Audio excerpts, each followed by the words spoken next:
Bonsoir à tous, soyez les bienvenus sur Polynésie, la première. Voici les titres que nous allons développer dans ce journal. L'obligation vaccinale partiellement levée, c'est l'annonce du président Édouard Fritsch, une décision qui s'appuie sur les chiffres encourageants de l'épidémie de Covid-19. À Tahiti, le taux d'immunité collective atteint 95,6%. L'État, lui aussi, allège les mesures de protection sanitaire, port du masque, mesures de jauge, passe vaccinal. Certaines règles seront assouplies dès demain. Nous ferons le point.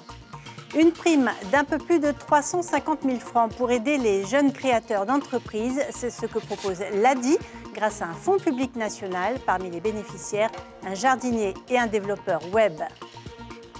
Ne manquez pas dans ce journal le portrait d'Abel Hawata, Miss Université 2022. C'est la première fois qu'une candidate transgenre remporte cette élection de beauté, devenue véritable symbole de tolérance. Dans ce journal aussi, les magnifiques images de Fakarava. L'une de nos équipes est parvenue à saisir une séquence plutôt rare, la pêche au harpon du jeune Aitu, tout en finesse. Les autorités lèvent partiellement l'obligation vaccinale, c'est ce qu'a annoncé Édouard Fritsch ce matin lors de son allocution depuis la présidence. Les chiffres sont encourageants. Les instances de l'État et du pays annoncent en conséquence un allègement des restrictions sanitaires. Le président Fritsch a également évoqué la guerre en Ukraine. Le point avec Caroline Fary et Marcel Bonneau. Les derniers chiffres montrent que le variant recule et que nous avons très probablement dépassé le pic épidémiologique. Objectif atteint pour Édouard Fritsch. Les taux d'immunité collective et d'incidence permettent aujourd'hui de lever partiellement l'obligation vaccinale. Partiellement seulement, car deux secteurs sont toujours visés par la loi, l'éducation et la santé. Un acte de responsabilité pour le président. Face à une crise mondiale, revendiquer la liberté individuelle revient à faire preuve d'égoïsme, à ne se soucier que de soi-même, alors que la protection collective, c'est précisément le souci des autres. Enseignants et soignants devront donc attendre. La situation évoluera si les chiffres de la rentrée scolaire s'avèrent positifs. Aujourd'hui, près de 80% de la population polynésienne est vaccinée, mais les 16 hospitalisations en cours et les 6 décès déplorés à ce jour poussent encore les instances sanitaires à préconiser la vaccination. Quant au pass vaccinal, il est toujours d'actualité, mais devrait être allégé dans les jours à venir. Édouard Fritsch conclura son allocution par un mot sur la crise en Ukraine. Toute guerre est une tragédie et une souffrance. Une tragédie et une souffrance d'abord pour les peuples concernés, bien sûr, et ensuite pour le monde entier. Un rassemblement œcuménique pour la paix est prévu demain à la présidence. Oui, on va revenir sur la guerre et ses conséquences, mais avant cela, je vous propose d'entendre la réaction de deux professionnels. Une caissière qui n'est plus concernée par l'obligation vaccinale et un médecin qui, lui, y est encore soumis. Propos recueillis par David Chang et Hubert Liao. Moi, ça m'est égal. Tant que je me suis fait vacciner, mes parents se sont fait vacciner. En fait, je me suis fait vacciner parce que je me dois de faire ça vis-à-vis de mes parents et mon grand-père. Au départ, j'étais un peu énervée, et comme j'ai vécu la période du Covid avec mon papa qui a été hospitalisé à cause de ça, alors du coup, moi, je me suis plus posé la question. Je suis allée me faire vacciner. Pour ce qui est des soignants, je pense que ça peut se comprendre parce qu'effectivement, on reçoit plein de patients avec beaucoup de gens fragiles, donc c'est normal que quelque part on soit le moins transmetteur possible. Au niveau de l'éducation, donc si j'ai bien compris, ça concerne les enseignants. Je ne suis pas sûr que ce soit les enseignants les plus transmetteurs du virus. À mon avis, c'est plus les enfants actuellement. Donc, je ne sais pas si ça va beaucoup améliorer les choses. Voilà. Selon Édouard Fritsch, le variant Omicron recule et la Polynésie a très probablement dépassé le pic épidémiologique.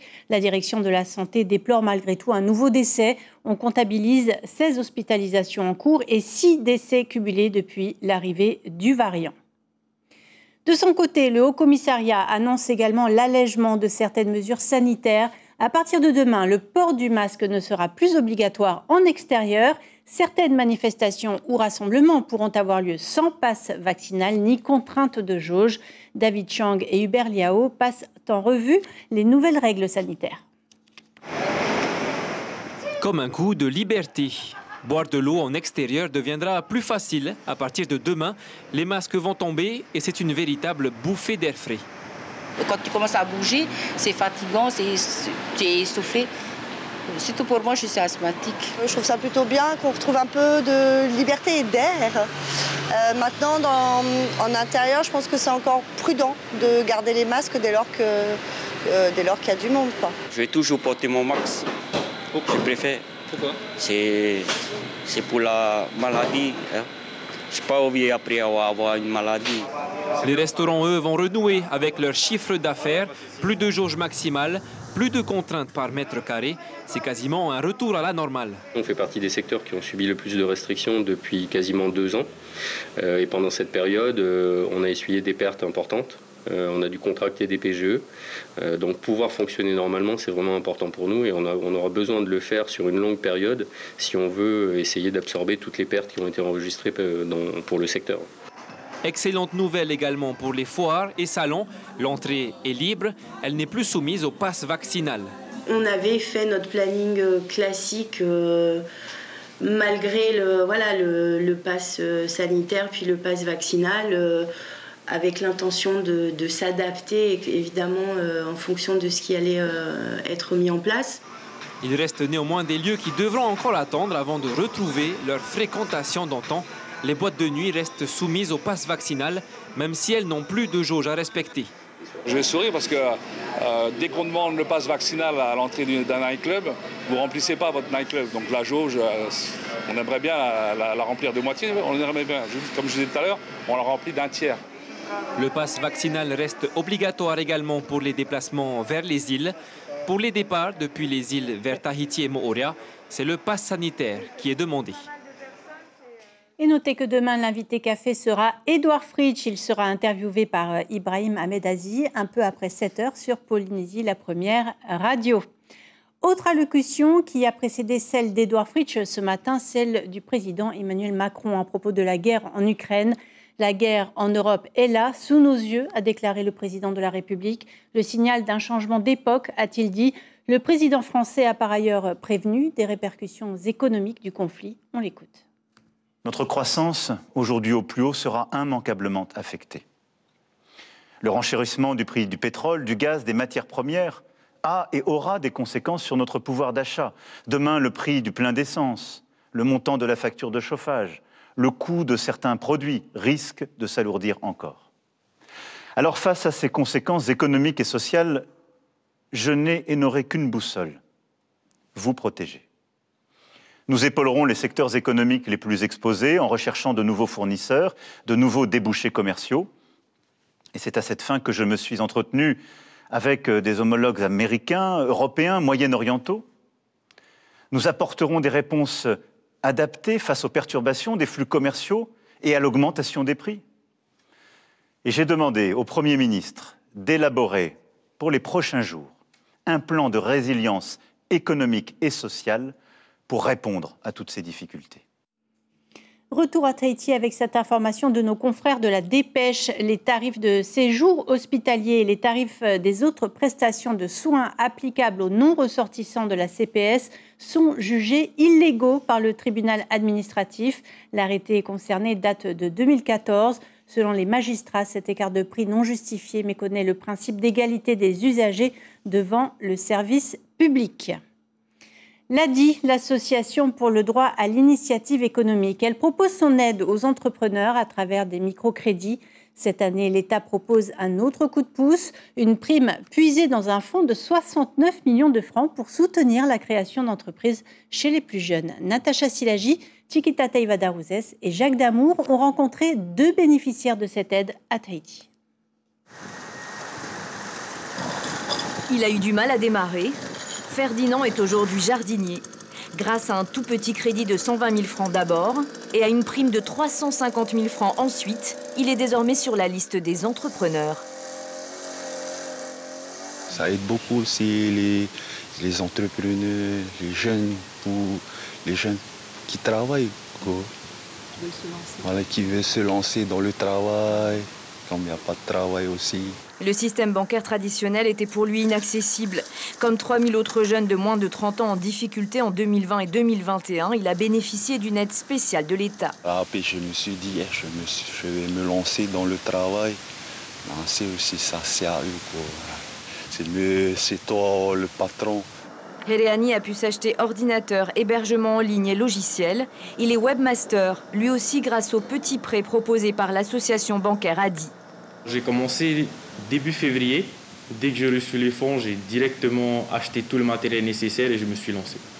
Pour l'instant, je suis tout seul, mais j'aimerais bien avoir une équipe. Et c'est un de mes objectifs avant la fin de l'année. Ces 10 dernières années, l'ADI a injecté 5 milliards dans l'économie polynésienne à travers ses microcrédits. Cette nouvelle prime crise Covid est destinée prioritairement aux non-diplômés, dont l'insertion professionnelle est difficile. Il y a beaucoup de jeunes aujourd'hui qui veulent se lancer et qui n'ont pas forcément les moyens de le faire. Et justement, cette petite aide leur permettra de se lancer de manière confortable en n'étant pas non plus trop endettés dès le démarrage. Ou quand les fonds publics viennent en aide aux jeunes sans ressources, un coup de pouce pour se lancer enfin. Si vous êtes habitué à traverser le centre-ville de Papeete les mercredis après-midi, vous avez certainement remarqué les battles de danse qui engendrent des rassemblements et dégénèrent parfois en bagarre.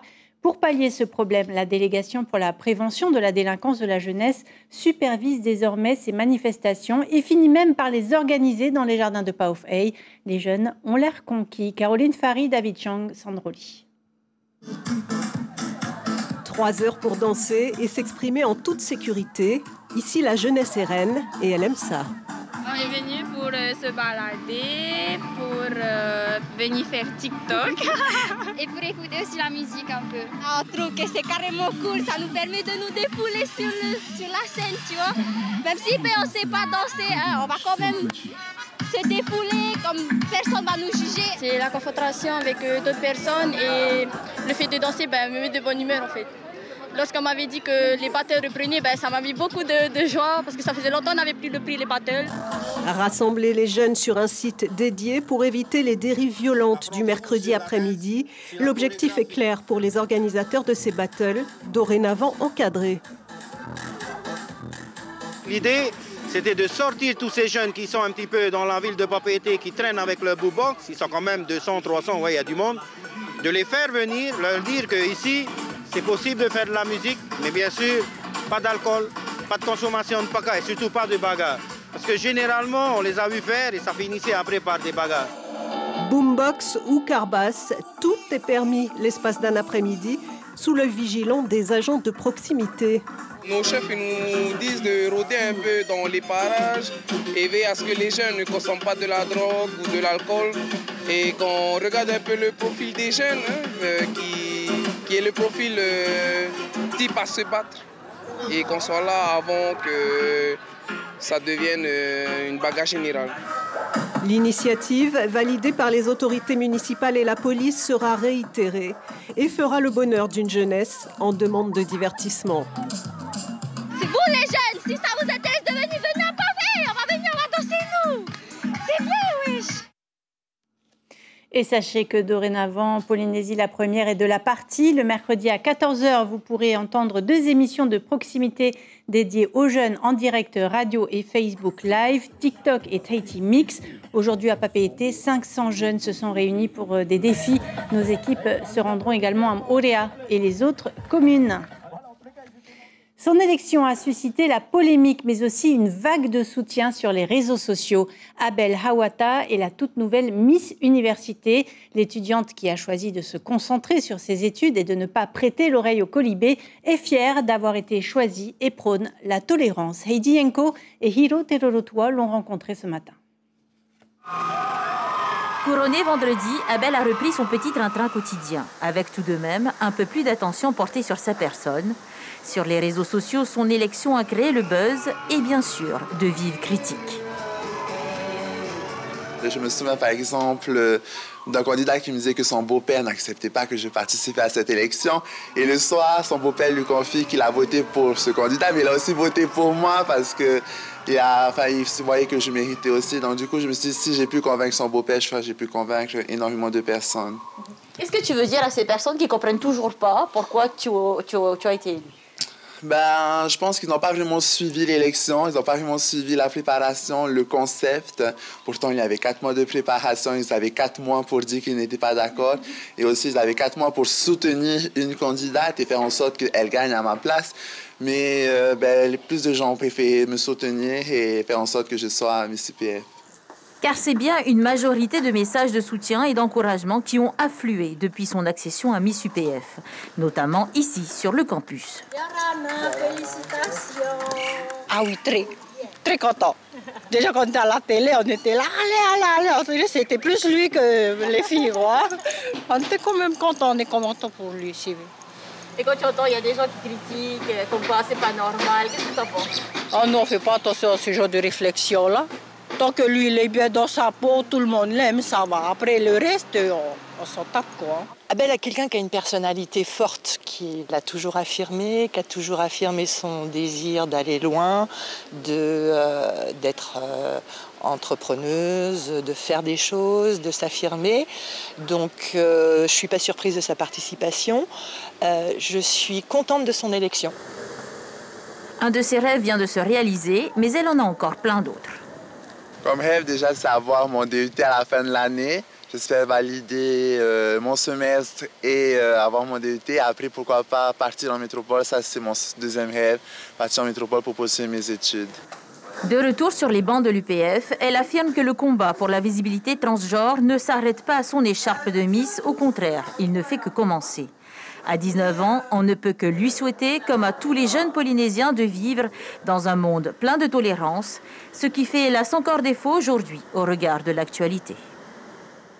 Je vous en parlais dans les titres. Notre rubrique Aïfenoua nous emmène ce soir à Fakarava. Vous allez découvrir dans ce reportage les images rares d'un jeune pêcheur au harpon. Aritu, 18 ans, se démène pour nourrir sa famille. Il fait la fierté de ses parents. Reportage Corinne Tehetia et Heidi Enko.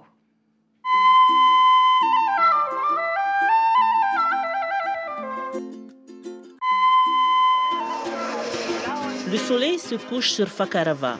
Aritu et ses amis se retrouvent à la salle pour une partie de futsal, sport en vogue, au Tuamotu. Aux aurores, le lendemain, Aritu ira à la pêche. Pendant ce temps-là, sur le quai de Fakarava, il y a du mouvement. Des familles sont là avec leurs moulinets. Les Atourés, Komene en Omutu sont au rendez-vous. Les seaux se remplissent petit à petit, de quoi nourrir la famille pour ce soir. Là, ça fait 2 mois maintenant. Depuis mi-novembre Début décembre. Voilà, un peu comme ça. Début décembre, jusqu'à aujourd'hui. Et tous les soirs, tu es ici? Non, pas tous les soirs. Il y a des soirs, oui. Quand c'est rempli le seau, je reste à la maison pendant 2 jours. Ouais. Le 3e jour, je suis là. Combien de temps à peu près il faut que tu restes ici pour que ça... 2 heures. 2 bonnes heures de pêche. C'est bien rempli le seau. Le paquet aussi requin. 5 heures le lendemain, c'est l'heure pour Aritu d'aller à la pêche. Avec son harpon en main, il longe le récif à la recherche du moindre poisson. Et la pêche au harpon, il en a fait sa spécialité. Depuis mon enfant, j'ai fait ça quand j'avais 8 ans. Jusqu'à maintenant, j'ai 18 ans. Et tu as appris la pêche au harpon avec qui? Avec mes copains. Okay. C'est un passe-temps, ça, pour nous. Une pratique qui n'est pas évidente puisqu'il lui arrive de parcourir 2 kilomètres rien que pour un poisson. Au bout d'1 heure de marche, la chance lui sourit enfin. Le poisson est là et pour l'avoir, il faut être le plus discret possible.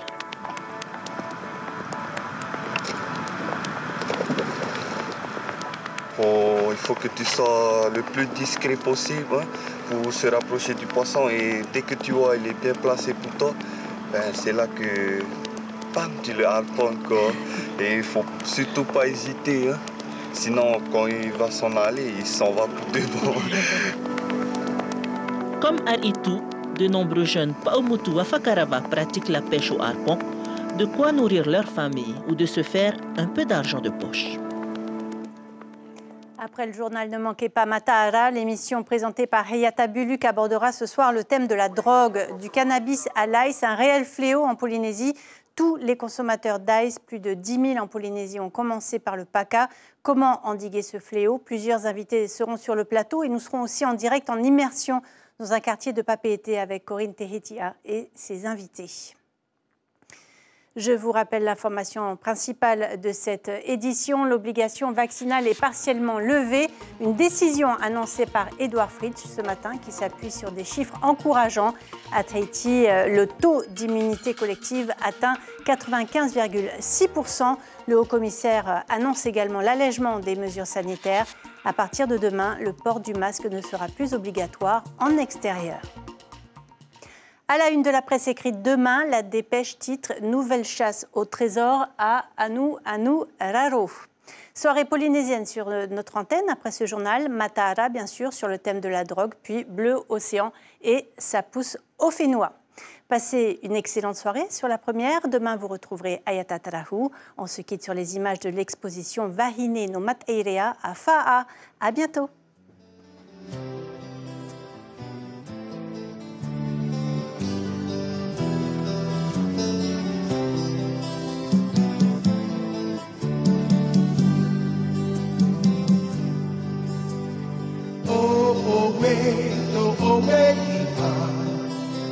Dorima te pumau, owe ipa.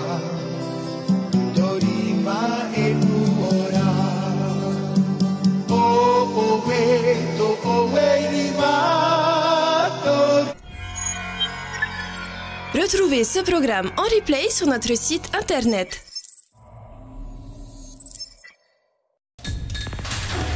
L'information en continu sur Polynésie la première, Internet et réseaux sociaux.